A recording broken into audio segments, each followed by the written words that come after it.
অনেকেই দেখবেন ভগবানের কাছে কষ্ট দূর করার জন্য যায়, দুঃখ জানাবার জন্য যায়। বেশিরভাগ মানুষ আমরা যে যে মন্দিরে গেলে, ভাড়া বাঁধলে, ফুল চড়ালে, ভোগ দিলে কামনা পূর্ণ হয়, ওখানে দেখবেন গাড়ি গাড়ি লোক, হাজার হাজার লোক।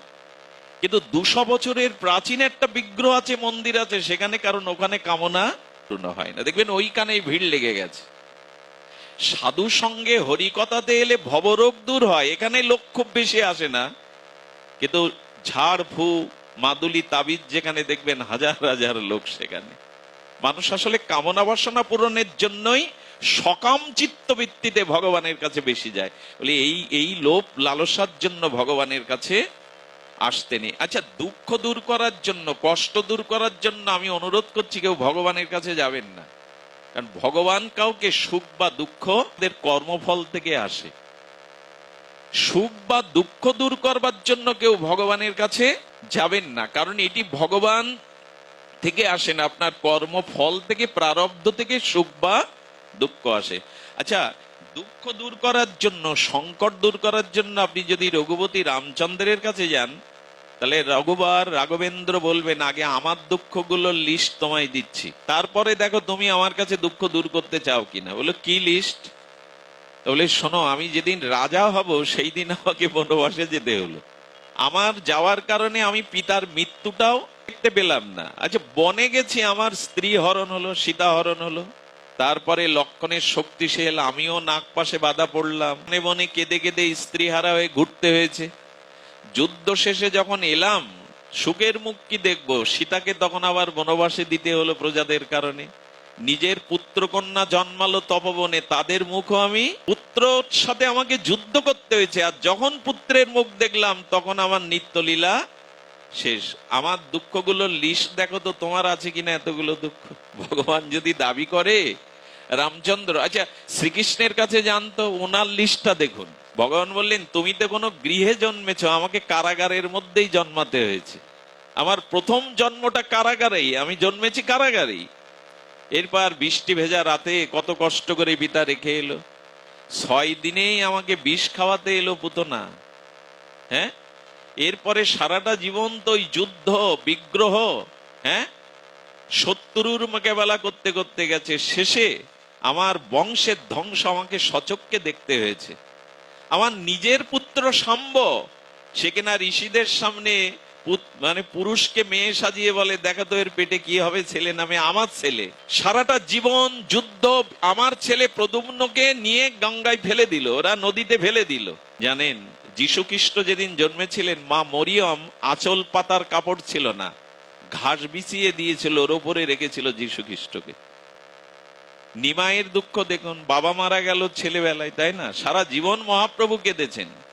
7-7টা বোন মারা গেল, পিতা হারালো, নিজের বড় ভাই যে সব থেকে ভালোবাসত বিশ্বরূপ, সেও সন্ন্যাস নিয়ে চলে গেল। মার চোখের জল, প্রথম স্ত্রী লক্ষ্মী দেবীও বিয়োগ হলো। সারাটা জীবন মহাপ্রভু দাঁড়ে দাঁড়ে প্রায় কেঁদেছেন, গাম্ভীরায় কেঁদেছেন। তো যার জীবনে এত দুঃখ, লম্বা চওড়া, আপনি তার কাছে কি দুঃখ দূর করতে যাবেন? এই জন্য ভগবানের কাছে সুখ দুঃখের দাবি নিয়ে যেন না, একটাই দাবি, আমি যতই দুঃখে থাকি প্রভু, আমি যেখানেই থাকি, যেন তোমাকে ভালোবাসতে পারি, তোমার ভজন করতে পারি, তুমি সেবা করতে পারি। সুখ দুঃখ আসুক আমার জীবন, এটা আসবে। আচ্ছা, সাধুরা সুখ দুঃখকে কিভাবে মেনে নেয়, এটা সাধুর দ্বিতীয় লক্ষণ। ভজন প্রথম লক্ষণ সাধুর, সে ভজনের মধ্যেই ডুবে থাকে, স্মরণের মধ্যেই থাকে। দ্বিতীয় লক্ষণ, অনুকূল প্রতিকূল পরিস্থিতিকে সে মেনে নিতে শিখবে। কিছু পেলেও যেমন আত্মহারা হবে না, আর দুঃখেও সে ভেঙে, এই হলো সাধুর দ্বিতীয় লক্ষণ। তখনই বুঝবেন আপনার ভিতরে সাধুত্ব এসছে। আচ্ছা, দিনের পরে রাত আসবে কেন, এই প্রশ্ন কখনো তোলেন, আঙুল তোলেন, করেছেন কি? কথা বোঝা যায় না। এই প্রশ্ন কারো কাছে খুব করে কি, নালিশ জানায় কি, কোর্টে কেউ জানায় কি যে দিনের পরে রাত এলো কেন? মানুষ এটা জানে, এটা স্বাভাবিক, দিন এবং রাত। আচ্ছা, অমাবস্যার পরে পূর্ণিমা এলো কেন, এতেও কি প্রশ্ন তোলেন? শীত চলে গিয়ে বসন্ত এলো কেন, এ নিয়ে কি মাথা ঘামান? আসবে কেন, এরকম প্রশ্ন তোলেন? তাহলে জন্ম যখন এসেছে, মৃত্যুটাও আসবে, এতে কেন প্রশ্ন তোলেন? সুখের পরে দুঃখটা আসবে, এটা কেন কেন বসন্ত থাকতে পারতো না 12 মাস? প্রকৃতিতে ওটা নিয়ম নাই, কারণ দ্বৈত বৃত্তি দিয়েই জগৎ গড়া, সুখ দুঃখ, হাসি কান্না, পাপ পুণ্য, এ দুটো দিয়েই গড়া। তাই দুটোকেই মেনে নিতে শিখুন। ভগবান আমায় দেখলো না, সবাইকে দেখে ভগবান। এখন মন্দিরে গিয়ে অনেকের একটা যন্ত্রণা হয়, ভগবানের কাছে ভজন কি চাইবে, নিজের ভেতর কি দেখবে। মানুষ এখন মন্দিরে গেলে সব থেকে কষ্ট পায় এই ভেবে, ওর হলো আমার কেন হলো না প্রভু।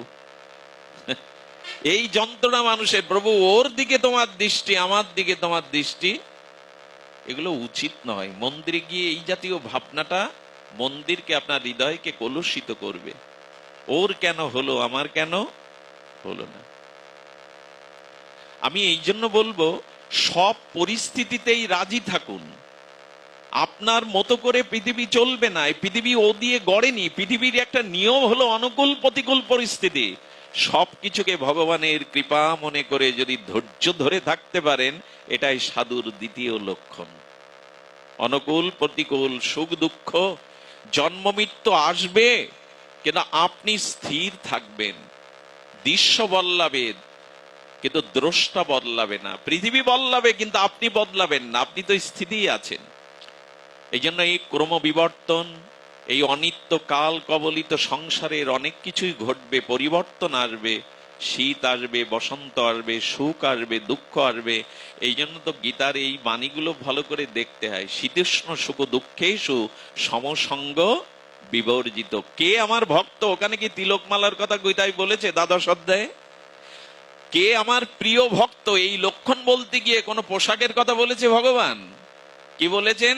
যারা মান অপমান শীত গ্রীষ্মকে সমজ্ঞান করে, সমে ভক্ত মে প্রিয়, সেই আমার অতীব প্রিয় ভক্ত। ওই আমরা মেনে নিতে পারি? এগুলিকে মেনে না নিলে জানবেন আপনার ভিতরে সজ্জনত্ব, ভগবৎ ভক্তিভাব আসেনি। এই জন্য জীবনে যায় আসুক, সকল কিছুর মধ্যে যেন তার করুণাকে, কৃপাকে আমি উপলব্ধি করতে পারি। আর তৃতীয় লক্ষণটা কি? তৃতীয় লক্ষণটা হলো সাধুর হৃদয়টি যখন আপনার হৃদয়ে পরদুঃখে কাতর হবে, এই হলো তৃতীয় লক্ষণ। ভাগবত আমাদের দার্শনিক গ্রন্থ, বেদান্তের সার। ভাগবত মানে কোনো গল্প কাহিনী নয়, আমাদের জীবন দর্শনের সারাৎসার হলো সর্ব বেদান্তের সার, অমল পুরাণ ভাগবত। নিজেকে চেনায় ভাগবত, নিজেকে জানায়, স্বরূপকে ফিরিয়ে দেয়। পরদুঃখে যার হৃদয় কাঁদে না, দ্রবীভূত হয় না, সে যত বড়ই মঠ মিশনে থাকুক, আদৌ সে সাধু হতে পারেনি।